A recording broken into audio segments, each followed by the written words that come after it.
कहानी का पूरा आनंद लेने के लिए इसके पिछले भाग को सुनना बिल्कुल भी मत भूलिएगा। उसका प्लेलिस्ट का लिंक मैं आपको डिस्क्रिप्शन बॉक्स पर दे दूंगी और साथ में कमेंट बॉक्स में पिन भी कर दूंगी, तो आप वहां से भी जाकर सुन सकते हैं। सुबह का समय, पुलिस स्टेशन, स्मरण का केबिन। स्मरण ने हैरानी से सिर उठाया और गर्व की तरफ देखा। उसने कहा, आर यू श्योर कि तुमने उन्हें वहीं जाते हुए देखा था? गर्भ ने हाँ में सिर हिलाया और कहा, जी sir, I am really sure. एक बार के लिए तो मैं भी थोड़ा हैरान हुआ था, लेकिन वो वहीं गई थी। अब वो वहाँ क्यों गई मुझे भी नहीं पता, ये स्मरण ने अपनी कुर्सी पर पसरते हुए कहा। और कितने रंग दिखाएगी आप मिस अद्रिमा, आखिर हैं क्या आप? गर्भ ने कहा, सर, आपको नहीं लगता कि सब कुछ इतना जल्दी और एक साथ हो रहा है? तो किसी ने सब बहुत पहले से प्लानिंग कर रखा है। ईश्वर ने उसकी तरफ देखा तो गर्भ ने सोचते हुए कहा, मिस काल्पी की डेथ और उसके बाद सीधा मिस्टर अमित के होटल पर रेड, और वो भी पूरे सबूतों के साथ। उसके बाद सीधा मिस निकिता के फ्रॉज डिजाइन का कांड सामने आना। ऐसा नहीं लगता कि किसी ने सब कुछ बहुत बड़ी प्लानिंग के साथ किया है? ईश्वर भी सोच में डूब गया। उसने रिद्धिमा की बात याद आ गई।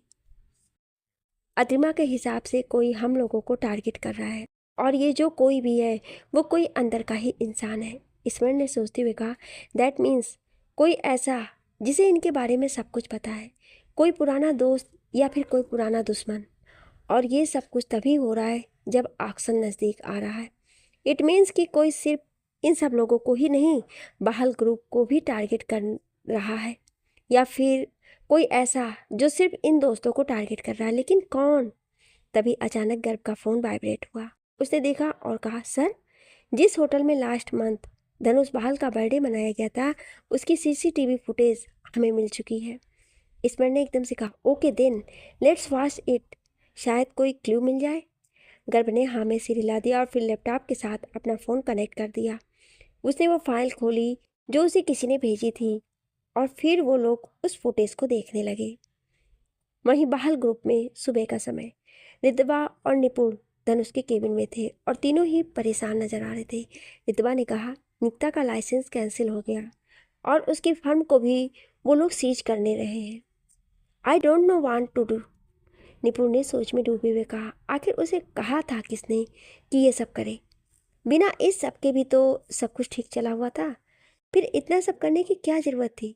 धनुष हल्का सा हंस पड़ा। रितवा ने उसकी तरफ देखा और कहा, तुम हंस क्यों रहे हो, क्या हुआ तुम्हें? निपुण भी धनुष की तरफ देखने लगा। धनुष ने कहा, निकिता की वजह से हमारे स्पॉन्सर हम पर सवाल उठा रहे हैं। जब उसे अवार्ड मिला था, हमें तभी समझ जाना चाहिए था कि उसे अवार्ड कैसे मिला आखिर। रितवा ने थोड़ी तेज आवाज में कहा, धनुष, क्या तुम्हें अभी भी समझ नहीं आ रहा है? निकिता को किसी ने फंसाया है। नहीं तो तुम खुद सोचो, ठीक अवार्ड से पहले ही क्यों रिपोर्ट हुई, उससे पहले क्यों नहीं? धनुष ने ही उतनी ही तेज आवाज में कहा, मैं कैसे जानूं, मुझे कैसे पता? निकिता को पहली बात ये सब करना ही नहीं चाहिए था। अब मुझे कैसे पता होगा कि आखिर क्या हुआ उसके साथ? रितवा ने कहा, तुम्हें पता भी होता है कुछ?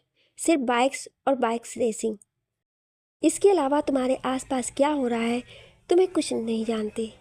Someone is targeting us. Can't you see that? धनुष और निपुण ने हैरानी से उसकी तरफ देखा। निपुण ने कहा, What do you mean by this? रितिबा ने दोनों की तरफ देखा और कहा, काल्पी, अमित और अब निकिता सब एक साथ फंसे, और इस तरह की कोई उन्हें बचा ना सके। ये कोई संयोग तो नहीं हो सकता है ना? निपुण सोच में डूब गया और वहीं धनुष हंस पड़ा। उसने कहा, आर यू सेइंग कि ये सब चीज़ें आपस में कनेक्टेड है? Are you high on something? Ritba ने छिड़कर आंखें बंद कर ली कि तभी दरवाजे पर दस्तक हुई। दरवाजा खुला। सबने पलटकर उस तरफ देखा तो अदिमा अंदर आई। उसने काले रंग की ऊंची गर्दन वाली टी शर्ट के ऊपर ग्रे रंग का ब्लेजर और उसी रंग की पैंट पहन रखी थी। रितबा ने उसे नीचे से ऊपर तक देखा और कहा, आज तुम्हारी कोई मीटिंग है? अदिमा कुछ कहती उससे पहले ही निपुण ने कहा, अक्सर अदिमा इसी तरह बनकर आती है, इससे कहीं भी कभी भी जाना पड़ सकता है, चाहे रात का ही वक्त क्यों ना हो। अदिबा ने उसकी तरफ देखा और फिर मुस्कुरा के साथ कहा, अगर आप दोनों खुद को संभालना सीख लें और कोई प्रॉब्लम क्रिएट ना करे तो मेरा आधा वर्क लोड कम हो जाएगा। निपुण ने उसे एक नकली मुस्कान दे दी। रितवा ने कहा, निकिता के केस का क्या हुआ? अद्रिमा ने सिर हिला दिया और कहा, मुकेश सर की हमें वार्निंग है कि हम सारे टाइज ख़त्म कर दें। इस मामले में हमें पढ़ने के लिए साफ मना किया गया है। साथ ही हमारी तरफ से एक स्टेटमेंट रिलीज हुई है कि इस सब का बहाल ग्रुप से कुछ भी लेना देना नहीं है और निकिता के फार्म के साथ जो कॉन्ट्रैक्ट चल रहा है उसे भी ख़त्म किया जाता है। रितबा ने गहरी सांस ली और फिर अपने बाजू लपेट ली। धनुष ने उसकी तरफ देखा, फिर कहा, लिसन रितबा, आई वो कि निकिता तुम्हारी बेस्ट फ्रेंड है, but there are nothing we can do. Ritba ने कहा, no Dhanush, if you are in idiot, that doesn't mean everyone is an idiot। निपुण को हंसी आ गई। धनुष ने उसको घूर कर देखा। रितबा ने अद्रिमा की तरफ देखा, फिर कहा, अद्रिमा। अद्रिमा ने उसकी तरफ देखा तो रितबा ने कहा, एज अ PR हेड तुम्हारे काफ़ी सारे कनेक्शन होंगे ना मीडिया और कुछ इंस्पेक्शन कमेटी के लोगों से। धनुष ने एकदम से कहा, अद्रिमा इस सब के बीच नहीं पड़ेगी, she is my personal assistant. Ritba उसकी तरफ पलटी, उसने कहा, वेल आई डोंट केयर, मैं मुकेश अंकल से कहकर अद्रिमा को एक दिन के लिए उधार ले लूँगी। अगर एक राजा अपनी प्रजा को अच्छे से नहीं संभाल सकता तो रानी का फर्ज बनता है कि किसी राजा को थोड़ी अक्ल के साथ काम लेना चाहिए। इतना कहकर उसने अद्रिमा का हाथ पकड़ा। अद्रिमा ने हैरानी से उसकी तरफ देखा। रितबा ने कहा, कम विथ मी। अद्रिमा ने कहा, अरे लेकिन मैं। उसके कहते कहते ही रितबा उसको खींचकर बाहर ले गई। धनुष ने कहा, what the hell was that. निपुण ने कहा, रितबा अपने असली रूप में आ रही है, नथिंग एल्स। धनुष ने एक बार ही दरवाजे की तरफ देखा और फिर सोचा, आई होप कि तुम सब कुछ संभाल लोगी अद्रिमा। अगर कुछ भी सामने आया तब मैं और तुम, हम दोनों ही खत्म समझो। इतना कहकर वो चिढ़कर अपने टेबल की तरफ पलट गया। वहीं निपुण सोच रहा था, no I can't trust Adrima for this. मुझे रितबा से खुद बात करनी होगी, ऐसी जगह जहाँ ना धनुष हमें इंटरप्ट कर सके और ना ही अद्रिमा। मुझे रितबा से सब कुछ कंफर्म करना होगा। अद्रिमा पर मैंने वैसे भी नज़र रखवाई है, कोई ना कोई क्लू तो मिल ही जाएगा मुझे इसके खिलाफ। इतना कहकर उसने फ़ोन उठाया और किसी को मैसेज करने लगा। वहीं पुलिस स्टेशन में दोपहर का समय। स्मरण और गर्व ने सारी फुटेज खंगाल डाली। स्मरण ने एक गहरी सांस ली, फिर कहा, इसमें ऐसा कुछ भी नहीं है जो हमें सस्पिशियस लगी। काल्पी और धनुष का झगड़ा हुआ और बाकी सब बीच में पड़े। उन लोगों ने दोनों को शांत करवाया, बस। इसके साथ ऐसा कुछ भी नहीं है जो हमें अजीब लगे। गर्भ ने कहा, लेकिन इतना तो तय है कि झगड़ा अद्रिमा को लेकर ही हुआ था। वीडियो में साफ पता चल रहा है कि मिस अद्रिमा को मिस काल्पी ने पहले कुछ कहा था और उसके बाद झगड़ा शुरू हुआ। स्मरण ने कहा, सब कुछ बहुत उलझा हुआ है गर्भ। धनुष और काल्पी का झगड़ा, फिर उसके बाद काल्पी का अद्रिमा को लगातार फ़ोन करना लेकिन अद्रिमा का इग्नोर करना, फिर काल्पी और अद्रिमा का झगड़ा और अचानक से काल्पी का छत से गिरना, फिर एक एक करके सभी दोस्तों का एक्सपोज होना। कहीं ना कहीं कुछ तो बड़ा छूट रहा है हमसे, लेकिन समझ नहीं आ रहा है कि क्या। गर्भ ने कहा, शायद कोई ऐसा इंसान जो हमारी नज़रों से अभी तक बचा हुआ होगा सर। स्मरण ने कुर्सी पर सिर टिका लिया और कहा, आखिर कौन है जो ये सब कर रहा है, कौन छूट रहा है हमसे। तभी अचानक स्मरण का फ़ोन बजने लगा। उसने देखा तो रितबा उसके फ़ोन कर रही थी। उसने फ़ोन उठाया और कहा, हाँ रितबा कहो, कुछ हुआ क्या। रितबा गाड़ी में थी। उसने कहा, हाँ मैं धनुष और निपुण के पास गई थी। मैंने उन दोनों को बताया तो निपुण का रिएक्शन नॉर्मल था, लेकिन धनुष का रिएक्शन ऐसा था मानो उसके कोई फर्क ही नहीं पड़ा हो। ये सब सुनकर उसे बाइक रेस हार जाने के अलावा किसी और चीज़ का फ़र्क ही नहीं पड़ता है। स्मरण ने कहा, इद्दी तुम्हें पूरा यकीन है कि जो कुछ भी हुआ है उसकी शुरुआत कहीं ना कहीं बहाल ग्रुप में ही हुई है। रितबा चुप रही तो स्मरण ने कहा, क्या हुआ, तुम चुप क्यों हो गई। रितबा ने कहा, तुमने बहुत टाइम बाद मुझे रिद्दी बोला। स्मरण चुप हो गया। रितबा ने कहा, खैर हाँ मुझे पूरा यकीन है कि वहाँ कुछ तो जरूर है, इसलिए मैंने अतिमा की मदद लेने का फैसला किया है। स्मरण झटके से सीधा होकर बैठ गया। उसने कहा, आर यू क्रेजी, मैंने तुमसे कहा था कि अतिमा प्राइम सस्पेक्ट है। रितबा ने कहा, तुमने सुना नहीं है क्या, दोस्तों से ज़्यादा दुश्मनों को करीब रखना चाहिए। तुमने कहा था कि जरूर धनुष के बर्थडे के दिन कुछ हुआ था, तो अतिमा जरूर कुछ जानती होगी। मेरी यही कोशिश है कि मैं कुछ जान सकूं कि आखिर कब क्यों कैसे हुआ। स्मरण ने गहरी सांस ली, कहा, रितबा तुम्हें जो भी करना है please be careful, do you understand. Ritva ने मुस्कुराकर कहा, डोंट वरी, मुझे अच्छे से पता है कि मैं क्या कर रही हूँ। मैं घर जा रही हूँ, कुछ और होगा तो तुम्हें फ़ोन करूँगी। स्मरण ने ओके कहकर फ़ोन काट दिया। शाम का समय, एक रेस्तरां। अद्रिमा ने रेस्तरां का दरवाज़ा खोला और फिर अंदर गई तो वहाँ धनुष बैठकर वाइन पी रहा था। अद्रिमा ने सिर हिला दिया और फिर उसके पास जाकर बैठ गई। उसने कहा, आपको नहीं लगता कि अभी रात होने में काफ़ी टाइम है? धनुष ने उसकी तरफ देखा। धनुष की आंखें लाल हो चुकी थी। उसने कहा, रितवा ने क्या कहा तुमसे? अद्रिमा मुस्कुरा दी। उसने कहा, या तो आपकी मंगेतर खुद को बहुत ज़्यादा चालाक समझती है या फिर मुझे बहुत ज़्यादा बेवकूफ़। उन्हें लगता है कि उनकी बातों को कोई नोटिस नहीं करेगा। धनुष ने कहा, तुमने उससे कहा कि कोई है जो हमारे ग्रुप को टारगेट कर रहा है? Are you crazy? Why would you say that? तुम मुझे फंसाना चाहती हो क्या? अदिबा ने उसके हाथ पर हाथ रखा और कहा, सर, मैं आपको बचाना चाहती हूँ, इसलिए अभी तक आप सेफ हैं। रही बात रितबा मैम की, तो उन्होंने मुझे इसलिए अपनी साइड लिया है क्योंकि उन्हें शक हो चुका है कि कहीं बहाल ग्रुप में ज़रूर कुछ हुआ था। धनुष के चेहरे पर चिंता के भाव आ गए। उसने कहा, तो तुमने क्या कहा उसे? अदिबा ने कहा, उनका ध्यान इस चीज़ से हट जाए, इसके लिए मैंने उनकी मदद करने का फैसला किया है। और वो मेरी मदद वो चाहती भी थी, इसलिए है कि मेरे जरिए वो सच तक पहुंच जाए, इसलिए भटकाना बहुत ज़रूरी है उन्हें। धनुष ने अपने बालों को बुरी तरह से बिखरा दिया और कहा, आखिर ऑक्शन तक सारी चीज़ें शांत क्यों नहीं रह सकती हैं? आद्रिमा ने कहा, शांति है। अब अगर आप अपना कंट्रोल ना खोए तो आगे भी शांति रहेगी। धनुष ने कुछ नहीं कहा और वो चुपचाप वाइन पीता रहा। वहीं उसी समय रिद्धिमा के घर पर रिद्धिमा अपने लैपटॉप पर कुछ काम कर रही थी कि अचानक से उसके पास रखे इंटरकॉम पर सूचना आई, मैम, निपुण सर आए हैं आपसे मिलने। रिद्धिमा चौंक उठी। उसने हैरानी से कहा, निपुण? और फिर उसने कहा, हाँ, उसे अंदर भेज दो। इतना कहकर वो सोच में डूब गई। निपुण यहाँ पर क्या कर रहा है? वो सोच ही रही थी कि उसके कमरे के दरवाजे पर दस्तक हुई। वो पलट गिरा। उसने कहा, कम इन। निपुण अंदर आ गया। वो मुस्कुरा दिया और उसने कहा, गुड इवनिंग। अतिमा मुस्कुरा दी। उसने कहा, तुम अकेले? धनुष कहाँ है? निपुण ने कहा, अपने फेवरेट रेस्टोरेंट में वाइन पी रहा होगा, और वैसे भी मैं उसे साथ नहीं लाने वाला था। रिद्वा ने कहा, क्या हुआ, झगड़ा हुआ है क्या? निपुण उसके बिस्तर पर बैठ गया और उसने कहा, नहीं, बच्चे नहीं हैं हम अब, लेकिन मैं तुमसे कुछ पूछने आया हूँ। रिद्वा ने उसकी तरफ देखा तो निपुण ने कहा, तुमने आज सुबह जो कंपनी में कहा, क्या वो सच में सच हो सकता है? क्या सच में कोई हमें टारगेट कर रहा है? रिद्वा ने कहा, जिस तरह से चीज़ें हो रही हैं उस हिसाब से तो यही लग रहा है। हम इन सब चीज़ों को इग्नोर नहीं कर सकते। निपुण ने कहा, तुम्हारे हिसाब से कौन हो सकता है? रिद्वा ने नामे सिर हिला दिया और कहा, पता नहीं, अभी तक तो कुछ पता नहीं किसने क्या किया, कुछ समझ नहीं आ रहा है। उसके इतना कहते ही उसका फ़ोन बज उठा। उसने देखा तो स्मरण का फ़ोन था। रिद्वा ने एकदम से कहा, निपुण, हॉस्पिटल से फ़ोन है, मैं अभी आती हूँ। निपुण ने हाँ में सिर हिला दिया। रिद्वा फ़ोन उठाकर बाहर चली आई। निपुण उठ खड़ा हुआ और उनकी तस्वीरों को देखने लगा जो रिद्वा ने अपनी दीवार पर लगा रखी थी। वो उनके ग्रुप की तस्वीरें थी। वो अक्सर अलग अलग ट्रिप पर जाते रहते थे। रिद्वा ही इकलौती थी जिसने सारी यादें संभाल कर रखी थी।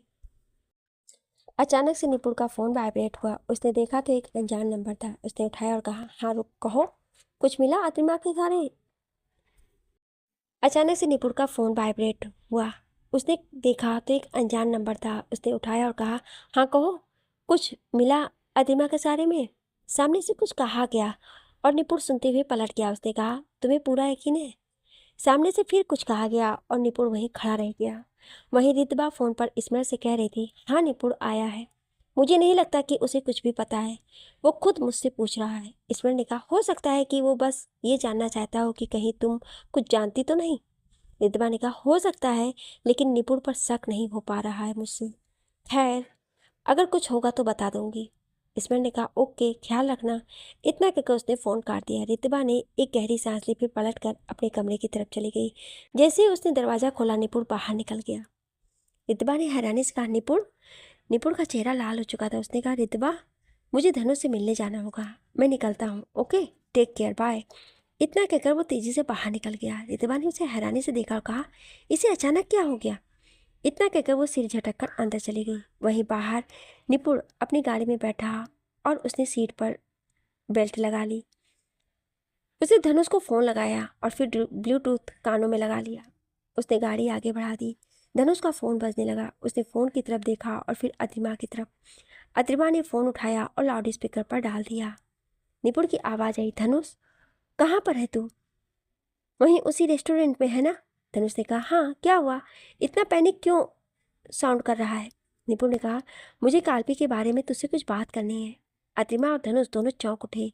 निपुण की आवाज़ आई, मुझे कुछ पता चला है, इसलिए तू जहाँ पर भी है वहाँ पर रुक, मैं आ रहा हूँ। इतना कहकर उसने फ़ोन काट दिया। धनुष ने सिर हिला दिया और फिर कहा, अब इसे क्या पता चल गया? साला सब के सब जासूस क्यों बने हुए हैं?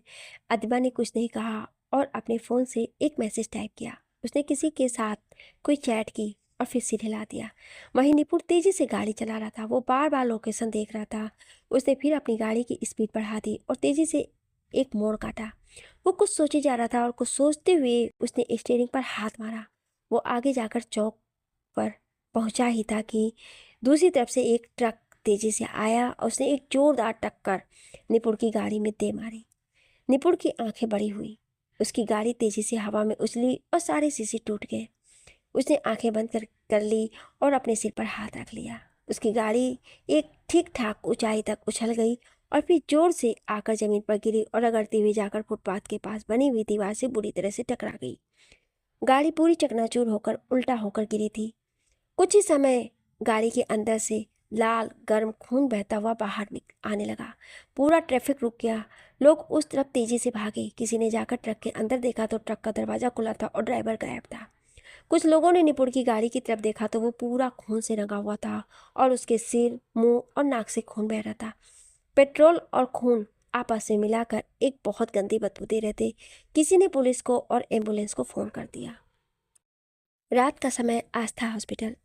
स्मरण और गर्भ आपस में कुछ बातें कर रहे थे कि तभी बाहरी एक गाड़ी के रुकने की आवाज़ आई। अतिमा और धनुष तेजी से अंदर पहुंचे। मुकेश, बहाल और सहाय वहाँ पहले से ही मौजूद थे। धनुष ने एकदम से कहा, पापा निपुण कहाँ है? कैसा है वो ठीक तो है ना? मुकेश बहाल ने उसकी तरफ देखा तो वो डर गया। सो मानो मुकेश बहाल का चेहरा ऐसा लग रहा था मानो किसी ने पूरा खून निचोड़ लिया हो। उन्होंने कुछ नहीं कहा लेकिन सहाय आगे आए। उन्होंने कहा, निपुण की गाड़ी को किसी ट्रक ने टक्कर मार दी थी धनुष सर। काफ़ी खून बह गया था जब तक यहाँ लाया गया। कहते हुए उनकी आवाज़ भर आ गई। उन्होंने एक गहरी सांस लिए कहा, डॉक्टर उन्हें बचा नहीं पाए, वो हमारे बीच नहीं रहे। धनुष लड़खड़ाकर पीछे हट गया। अतिमा ने उसे संभाल लिया, नहीं तो वो गिर जाता। सहाय ने कहा, वो लोग पोस्टमार्टम करना चाहते थे ताकि कोई दिक्कत ना आए। आगे चलकर सुबह हम बॉडी क्लेम कर सकते हैं। धनुष सुन पड़ गया था। उसने सिर हिलाते हुए कहा, नहीं, अभी तो उसने मुझसे बात की थी। सहाय अंकल, ऐसा कैसे हो सकता है? ऐसा नहीं हो सकता है। मुकेश बहाल ने कुछ नहीं कहा और फिर दीवार से टिका लिया। उनकी आंखों से आंसू बह निकले।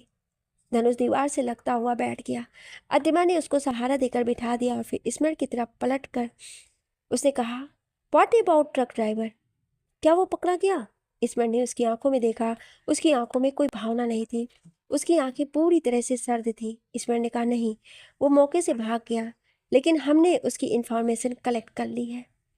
अदिमा ने सिर हिला दिया। तभी अचानक ऋषि भागते हुए आया और उसने अदिमा के कान में कुछ कहा। अदिमा ने हाँ में सिर हिला देव कहा, तुम यहाँ संभालो, मैं बाहर जाकर रिपोर्टर को संभालती हूँ। ध्यान रहे कि कोई भी बात बाहर नहीं जानी चाहिए। पीआर टीम को फ़ोन करो और हमारे सारे ऑफिशियल साइट हैंडल करने को कहो। साथ ही अंतिम संस्कार को भी पूरी तरह से प्राइवेट करने के लिए, समझे? ऋषि ने हाँ में सिर हिला दिया। अदिमा ने एक नज़र धनुष पर डाली और फिर तेजी से बाहर की तरफ चली गई। ईश्वर ने मन ही मन सोचा, सी इज टू कोल्ड। उसे कोई फर्क ही नहीं पड़ा कि एक इंसान इतनी बुरी तरह से मारा गया। धनुष अपने सिर पर हाथ रखे रोए जा रहा था कि तभी अचानक कोई आकर उसके पास बैठ गया। धनुष ने सामने देखा तो रितबा थी। उसने डॉक्टर का कोट पहन रखा था। वो भी रोई जा रही थी और उसकी आंखें लाल हो चुकी थी।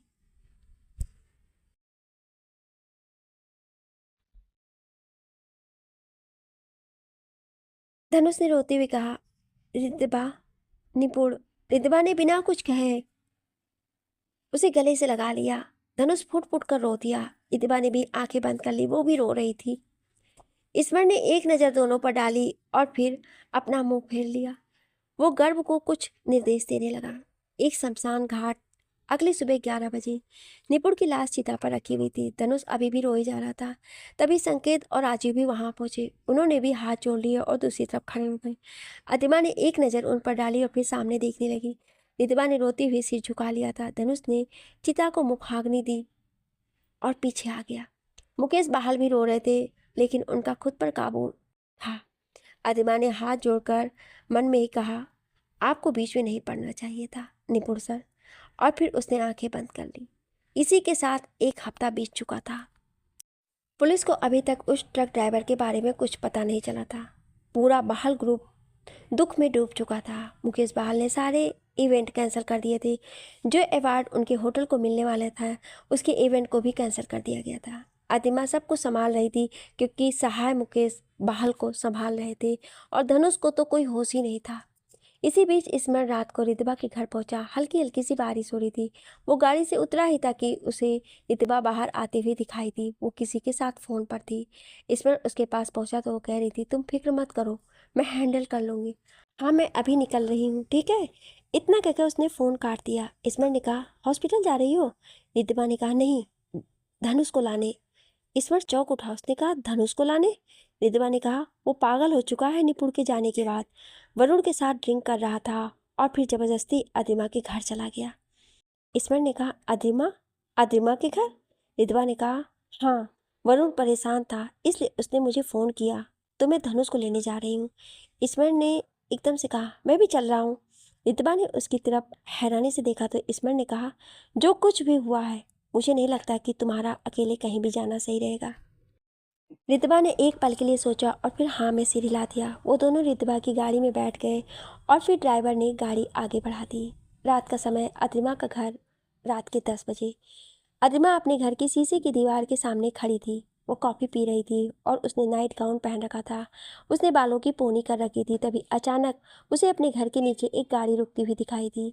वो उस गाड़ी को देखने लगी कि तभी उस गाड़ी से स्मरण और रितबा उतरे। अतिमा के चेहरे पर एक टेढ़ी मुस्कान आ गई। उसके घर की घंटी बजी। अतिमा ने दरवाज़ा खोला तो उसके गाउन की जैकेट खुली हुई थी और उसके बाल खुले हुए थे। ईश्वर ने उसको घूर कर देखा। अतिमा ने दोनों की तरफ देखा, फिर कहा, आप दोनों यहाँ पर एक साथ? रितबा ने बिल्कुल शांत स्वर में कहा, अतिमा, क्या धनुष यहाँ पर है? अतिमा ने एक पल के लिए रितबा की तरफ देखा, फिर वो दरवाजे से हट गई और रितबा ने अंदर की तरफ देखा। फिर वो और ईश्वर अंदर चले गए। अंदर हल्का हल्का सा म्यूजिक चला हुआ था। परफ्यूम वाली कैंडल जली हुई थी। अंदर धनुष सोफे पर सोया हुआ था और उसकी शर्ट के ऊपर के 2 बटन खुले हुए थे। उसके बाल पूरी तरह से बिखरे हुए थे। रितबा ने एक बार के लिए धनुष की तरफ देखा और फिर आंखें बंद कर ली। फिर उसने आंखें खोली और धनुष की तरफ बढ़ गई। वो धनुष के पास बैठ गई और उसने धनुष का हाथ पकड़कर कहने लगी, Dhanush, Dhanush, wake up, it's time to go home. Dhanush ने जरा सी आंखें खोली और फिर रितबा की तरफ देखा। उसने फिर हल्की सी आवाज में कहा, तुम यहाँ पर? रितबा ने कहा, मुकेश अंकल परेशान हो रहे हैं, प्लीज घर चलो। इतना कहकर वो धनुष को उठाने लगे। स्मरण आगे आया। उसने रितबा की मदद की। रितबा ने धनुष को कंधे पर बाजू पकड़कर लाद लिया। फिर उसने अदिमा की तरफ देखा, फिर कहा, thanks for taking care of him. Adima ने हल्की सी मुस्कान दे दी। रितबा धनुष को बाहर ले जाने लगी। स्मरण भी उसके पीछे जाने लगा। अदिमा भी उनके पीछे दरवाजे तक पहुंच गई। रितबा गाड़ी की तरफ बढ़ गई। तभी स्मरण पीछे पलटा। उसने अदिमा की तरफ देखा और कहा, मिस अदिमा। अदिमा ने उसकी तरफ देखा तो स्मरण ने कहा, क्या आपको नहीं लगता कि आप अपनी हद पार कर रही हैं? अदिमा ने हैरानी से उसकी तरफ देखा। स्मरण ने कहा, धनुष की मंगनी हो चुकी है, उसकी शादी होने वाली है, फिर भी इतनी रात गए वो नशे में आपके घर में क्या कर रहा है?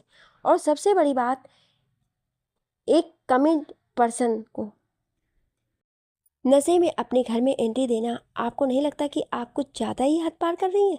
अदिमा ने एक पल के लिए उसकी तरफ देखा और फिर उसके चेहरे पर मुस्कान तैर गई। उसने कहा, आप भी तो रिद्वा के साथ घूम रहे हैं, सगाई तो उसकी भी हो चुकी है, फिर आप इतनी रात को एक साथ क्या कर रहे हैं?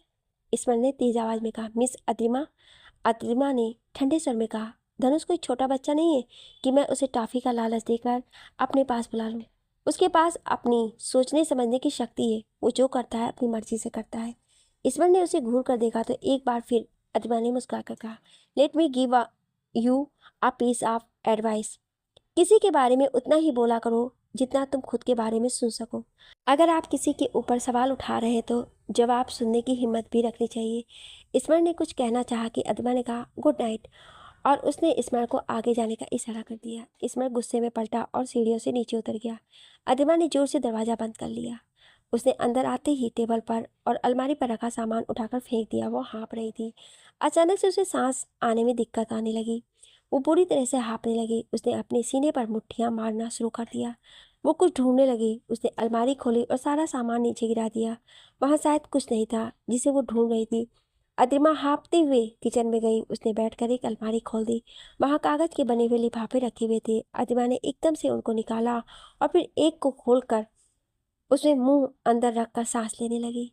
वो उस लिफाफे में जोर जोर से सांस ले रही थी। थोड़ी देर बाद वो शांत हो गई। उसने लिफाफा छोड़ दिया और अलमारी से सिर टिकाकर बैठ गई। उसने दूसरी तरफ देखा तो वहाँ स्लेब पर प्लेट में मिर्ची रखी हुई थी। वो एकदम से उठी और उसने तेजी से मिर्ची खाने लगी। उसकी आंखों से आंसू बहने लगे थे। उसका चेहरा लाल हो चुका था। तभी उसका फ़ोन बजने लगा। अदिमा ने फ़ोन उठाया और कहा क्या हुआ। सामने से आवाज़ आई तुम फिर मिर्ची खा रही हो। अदिमा ने कहा it's none of your business. बताओ कि क्या हुआ। सामने से कुछ कहा गया तो अदिमा ने कहा नज़र बनाए रखो, वो हाथ से नहीं जाना चाहिए। इतना कहकर उसने फ़ोन काट दिया और फिर मिर्ची खाते हुए सामने देखने लगी। वहीं उसी सुबह 4 बजे एक शराबी आदमी एक गली के अंत में दारू पीते हुए खड़ा था। वो शायद किसी का इंतजार कर रहा था। तभी अचानक से किसी के आने की आवाज़ आई। शराबी ने पलट कर देखा। बारिश हो रही थी और कोई काला रेनकोट पहने उसी की तरफ आ रहा था। उस साय ने रेनकोट की टोपी सिर पर डाल रखी थी और उसके अंदर एक और कैप पहन रखी थी। शराबी खड़ा हो गया और मुस्कुरा दिया। साया उसके सामने आकर खड़ा हो गया। शराबी ने कहा पुलिस अपने पीछे कुत्ते की तरह पड़ी हुई है, इसलिए अपने को शहर छोड़कर जाना है। ट्रक तो सालों ने ले ही लिया मेरा। वो लड़का मर गया और तेरा काम पूरा हो गया। अब मेरे को पैसा चाहिए और मेरा इधर से निकलना वो तुम लोग करोगे। साय ने बिना कुछ कहे एक सफ़ेद रंग का लिफाफा निकाला और शराबी की तरफ बढ़ा दिया। शराबी ने दारू की बोतल फेंकी और फिर लिफाफे को लेने के लिए आगे बढ़ा। उसने जैसे ही लिफाफा पकड़ा उसकी आंखें बड़ी हो गई। उसने नीचे देखा तो साय ने उसके पेट में चाकू मार दिया था। साय ने चाकू निकाला और एक बार फिर शराबी के पेट में दे मारा। शराबी के मुंह से खून निकल आया। साय ने 5-6 बार उसके पेट पे चाकू मार दिए।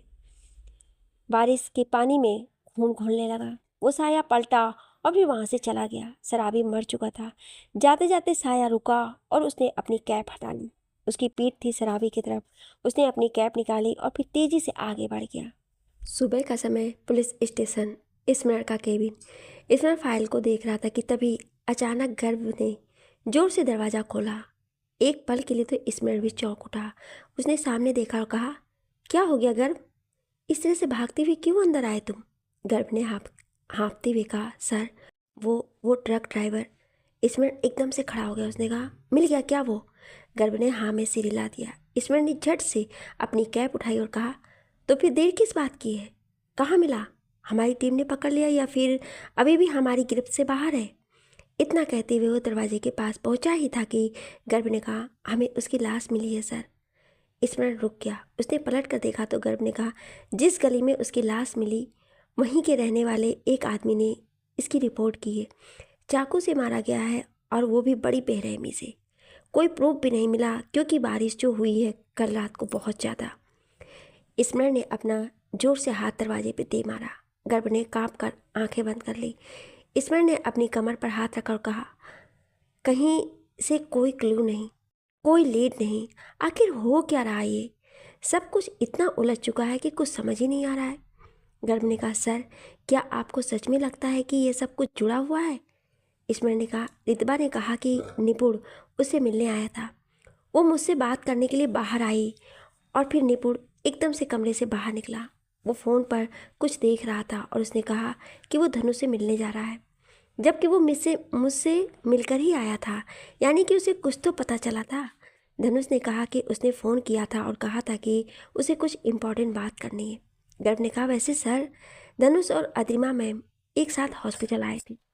स्मरण ने उसकी तरफ देखा तो गर्भ ने झेपते हुए कहा मुझे लगा कोई बड़ी बात नहीं है ये।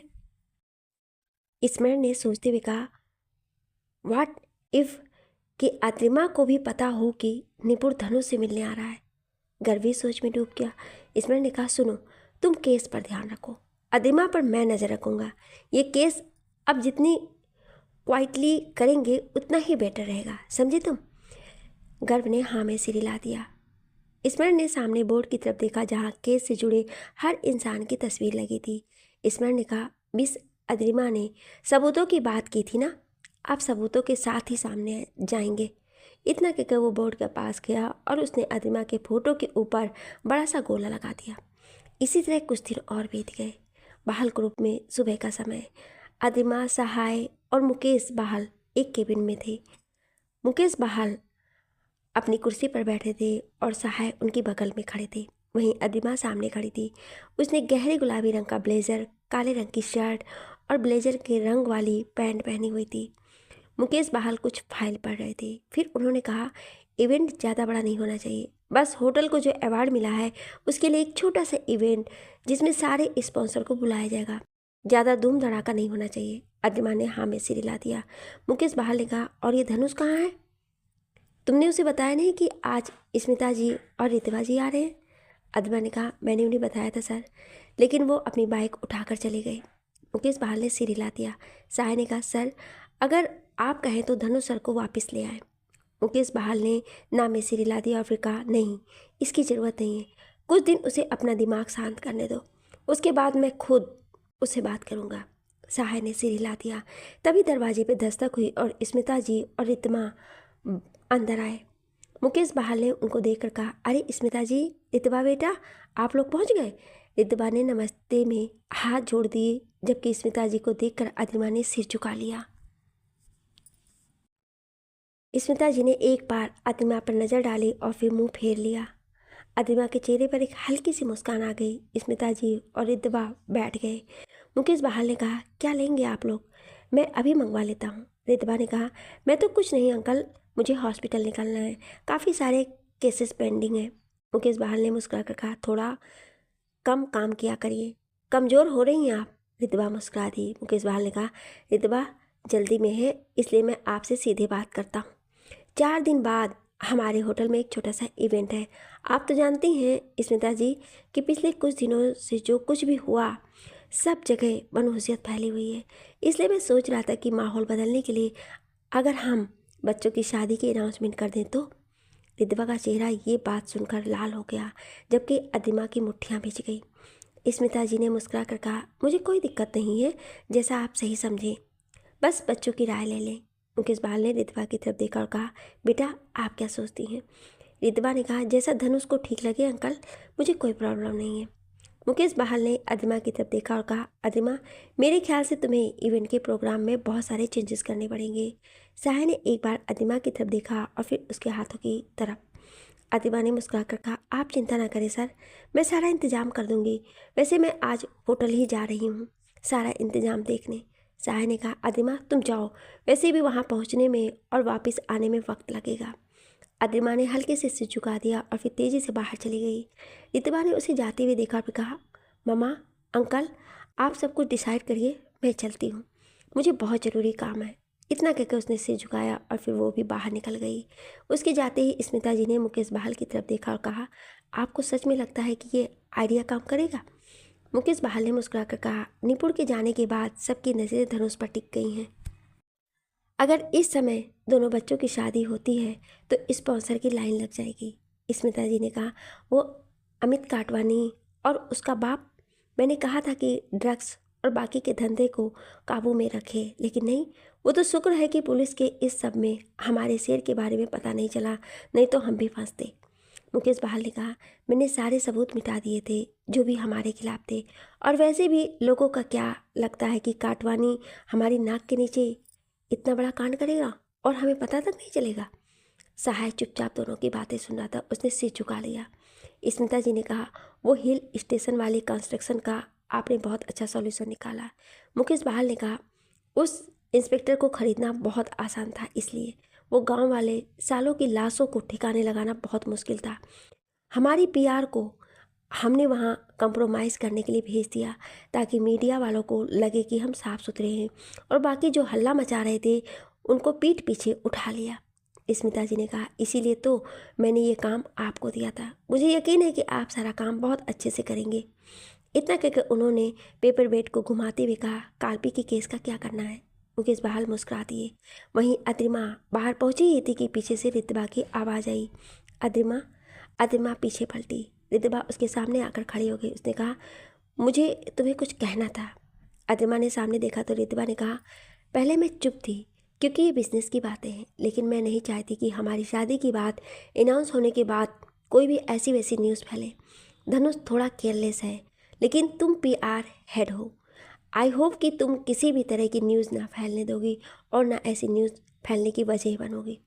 अद्रिमा मुस्कुराती उसने कहा, गलतियां ढूंढने वाले तो अक्सर भगवान में भी गलतियां निकाल देते हैं रितबा मैम। मैं तो वैसे भी एक आम इंसान हूँ।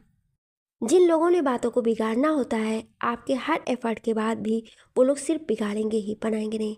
लेकिन हाँ, अगर आप इतने भरोसे के साथ मुझे जिम्मेदारी सौंप रही हैं तो मैं कोशिश करूँगी कि आपको निराश ना करूँ। इतना कहकर वो जाने के लिए पलट गई। जैसे ही वो पलटी, उसके चेहरे की मुस्कान गायब हो गई। उसने आगे बढ़ते हुए मन में सोचा, शादी?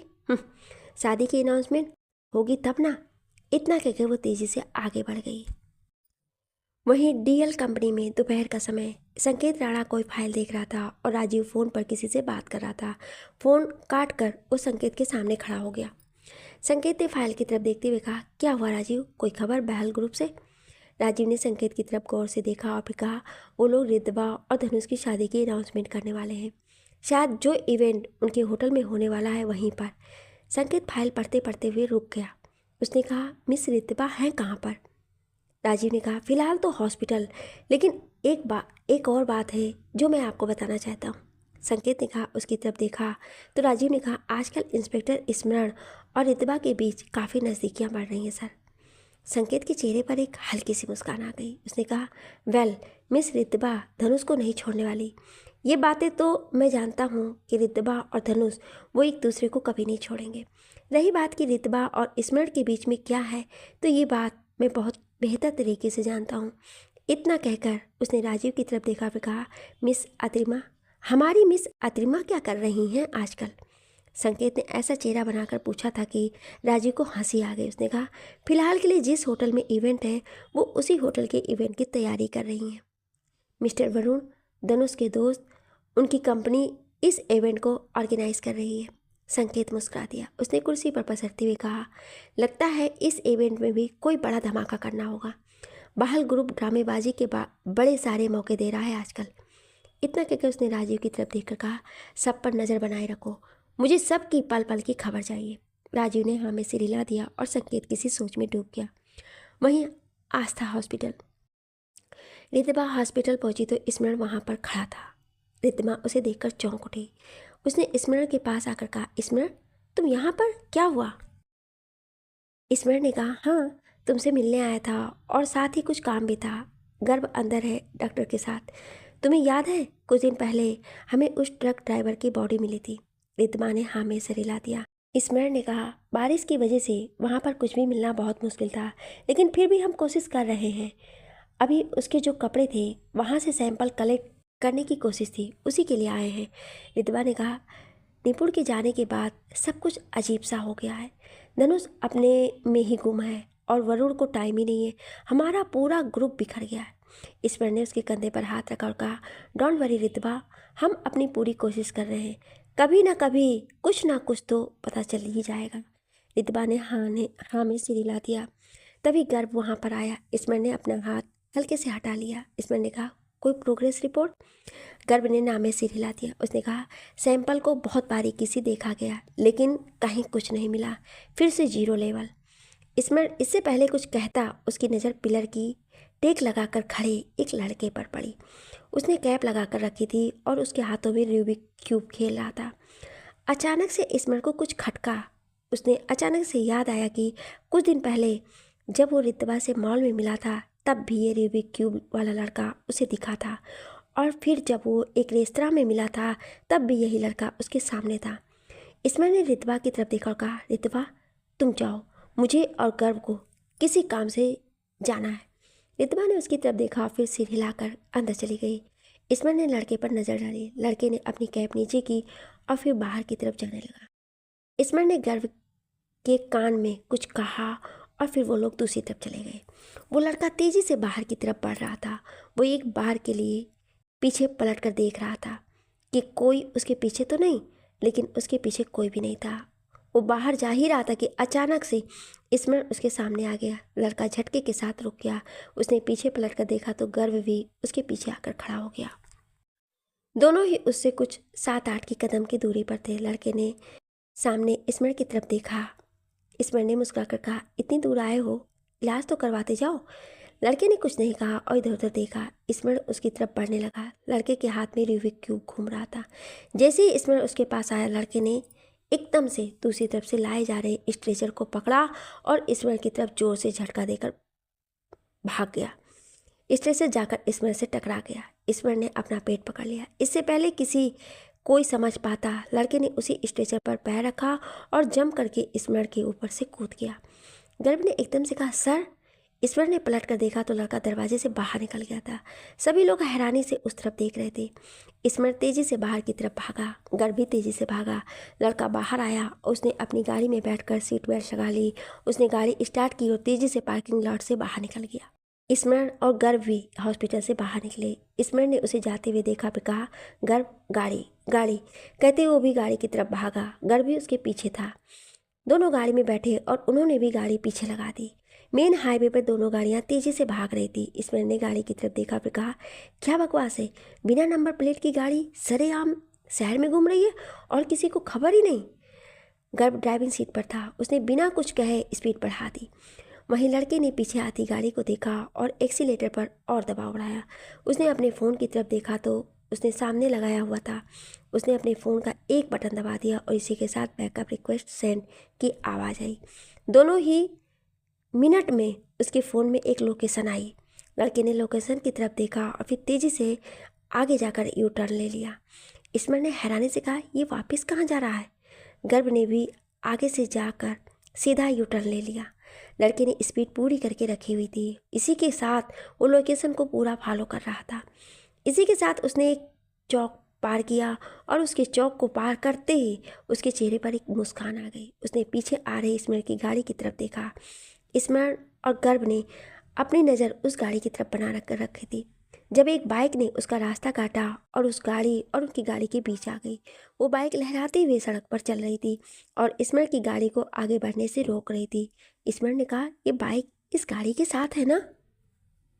गर्भ ने हाँ में सिर हिला दिया। बाइकर तेजी से उस लड़के वाली गाड़ी के पास पहुंचा। लड़के ने बाहर बाइक की तरफ देखा, फिर खिड़की का शीशा खोल दिया। बाइकर ने अपनी उंगली घुमाई और फिर दूसरी तरफ चला गया। स्मरण और गर्भ पीछे भी थे। उन्होंने यही देखा। अचानक से बाइकर ने तेजी से गाड़ियों से आगे निकलना शुरू किया, लेकिन वो इस तरह से निकल रहा था कि गाड़ियों को ना चाहते हुए ब्रेक लगानी पड़ रही थी। स्मरण की गाड़ी पीछे छूट रही थी।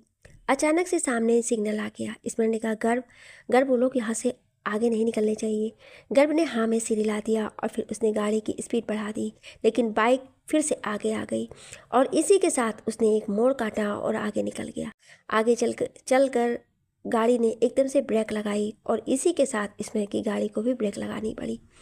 पीछे से आती गाड़ी संभाल नहीं पाई और उसने स्मरण की गाड़ी को टक्कर मार दी। स्मरण और गर्भ को एक तेज झटका लगा। स्मरण ने जोर से गाड़ी के डैशबोर्ड पर मारा और कहा, डैम इट। गर्भ ने सिर झुकाकर कहा, आई एम सॉरी सर। स्मरण ने कुछ नहीं कहा और सामने देखने लगा जहाँ से वो गाड़ी और बाइक निकल चुके थे। लगभग 1 घंटे बाद वो लड़का उसी जगह आए जहाँ पर वो रूबिक क्यूब वाला लड़का संकेत से मिला था। शाम होने को आई थी। वहाँ पर पहले से ही एक काली गाड़ी खड़ी थी। रूबिक क्यूब वाला लड़का गाड़ी से बाहर निकल गया। उसने अपनी कैप और अपनी जैकेट निकाल फेंकी और अपने बालों को एक तेज झटका दिया। उसके बाल गर्दन तक लंबे थे। वो वही लड़का था जो अदीमा के साथ था। उसने दूसरे लड़के की तरफ देखा और फिर मुस्कुरा दिया। तभी सामने वाली गाड़ी का दरवाज़ा खुला। दोनों ने उस तरफ देखा तो उसमें से अदीमा निकल आई। उसने दोनों लड़कों की तरफ देखा और फिर उनकी तरफ बढ़ गई। दोनों लड़के भी उसकी तरफ बढ़ गए। तीनों जाकर सामने बनी दीवार के ऊपर खड़े हो गए। तेज हवा चल रही थी और अदीमा के बाल उड़ने लगे। नीचे एक बहुत बड़ी बिल्डिंग नजर आ रही थी। अदीमा ने अपनी बाजू लपेट ली। रूबिक क्यूब वाले लड़के ने एक गहरी सांस ली और फिर पहली बार मुंह खोला। आज मुझे लगा था कि मैं पकड़ा जाऊंगा। बात जैसी नज़रें हैं उस इंस्पेक्टर की। कसम से अगर आज कबीर नहीं होता तो मैं सच में पकड़ा जाता। कबीर दूसरे लड़के का नाम था। उसने रूबिक क्यूब वाले लड़के की तरफ देखा। आरव, भाई के होते हुए तू पकड़ा जाए, ऐसा कभी हो सकता है क्या? आरव मुस्कुरा दिया। अद्रिमा ने आरव की तरफ देखा और कहा, संकेत राणा के क्या हाल है?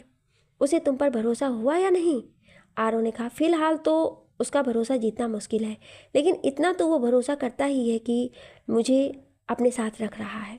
अद्रिमा ने कहा, अगर वो अपने तरीके से चीज़ें करने लगे तो तुम जानते हो कि क्या करना है उसका? आरव ने हाँ में सिर हिला दिया। कबीर ने कहा, तुमने हमें यहाँ क्यों बुलाया? अदिमा ने नीचे बनी उस बड़ी सी बिल्डिंग की तरफ देखा और कहा, 4 दिन बाद यहाँ पर रितवा और धनुष की शादी की अनाउंसमेंट होने वाली है। कबीर ने मुस्कुराकर कहा, और ये तुम होने नहीं दोगी? आरो ने कहा, प्लान क्या है, क्या करना है, किसका इस्तेमाल करोगी? अदिमा ने कहा, सोचना है अभी मुझे। आरो ने कहा, जल्दी सोचो, नहीं तो 6 सालों की मेहनत को ख़त्म होने में 6 मिनट भी नहीं लगेंगे। तुम चाहती थी कि धनुष और बहाल ग्रुप में सिर्फ तुम एक इम्पॉर्टेंट पर्सन बनो, बहाल ग्रुप को खुद के कंट्रोल में ले सको। अब बहुत करीब है हम अपनी मंजिल के, अब पीछे नहीं हट सकते। अदिमा सोचने लगी कि तभी उसका फ़ोन बज उठा। उसने देखा तो वरुण कॉलिंग आ रहा था। उसने मुस्कुराकर कहा, इस मोहरे को कैसे भूल गई मैं, अभी ये भी तो बाकी है हमारे पास। आरो और कबीर ने उसके फ़ोन की तरफ देखा। कबीर ने मुस्कुराकर कहा, बकरा खुद हलाल होने आया है। अदिमा ने एक टेढ़ी मुस्कान के साथ फ़ोन उठा लिया और बात करने लगी। आरो और कबीर नीचे उस बिल्डिंग की तरफ देखने लगे। आगे क्या मोड़ लेगी ये कहानी, जानने के लिए सुनिए अगले और आखिरी भाग में। क्या आप अगला भाग सुनना चाहते हैं तो कमेंट में यस ज़रूर लिखिएगा। Thank you.